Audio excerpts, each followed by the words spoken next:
Carmel, Indiana is a hub for all things creative. And that creativity isn't limited to the cool galleries in the tree-lined Arts and Design District. Case in point, a cool educational sculpture I pedal by whenever I bicycle through town on the Monon Trail.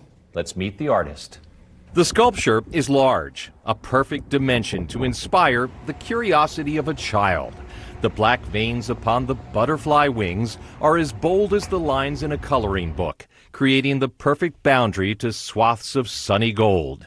Although it's been in place for less than 2 years, sculptor Scott Osborne's creation, adjacent to the old train depot that houses the Carmel Clay Historical Society, has become a landmark. Cyclists making their way through Carmel on the Monon Trail stop to consider the brief, happy life of a butterfly.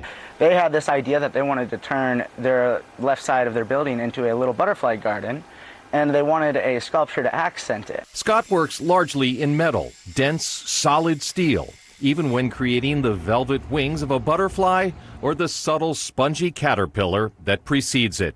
This is kind of creating out of more industrial types of metal, and I think that has a really unique, complete, final look, and something might not be appreciated initially, but it's a really cool process to to work with.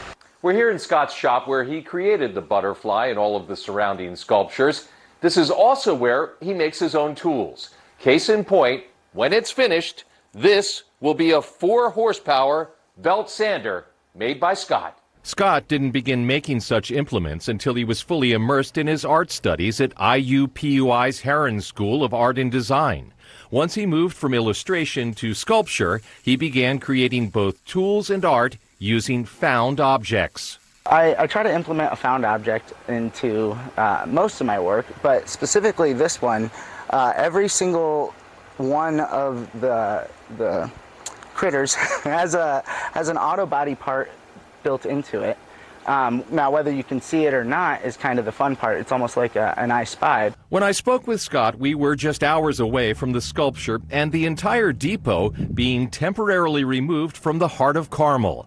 A new museum structure will be built here, with the depot and Scott's sculpture to be returned after the museum's completion. In the interim, Scott plans to take care of necessary maintenance of his creation. It's kind of like an unsigned contract. You want to make sure that your work is maintained and looks good and isn't deteriorating over time, which steel and paint typically do. So it's nice to have a little opportunity to clean it up. The artist is a lifelong resident of Carmel who continues to create in the community where he grew up.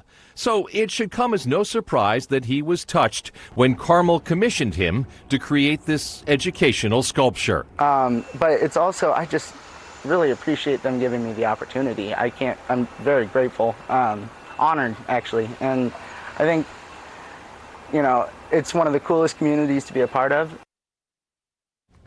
And Scott's a really neat young man. I was telling you, I met him because he actually shot video for me at Feinstein's when I was interviewing Melissa Manchester, and I said, this guy's got a great eye, the way he was framing things up, and we got to talking, and turns out he's a sculptor. So. And he lives right in Carmel there. Yeah, and he does great work. Yeah, and he's excited just to be contributing in his community. He seems like a humble guy too. Yeah, very self-deprecating. Yeah. So. Great story. Thank you.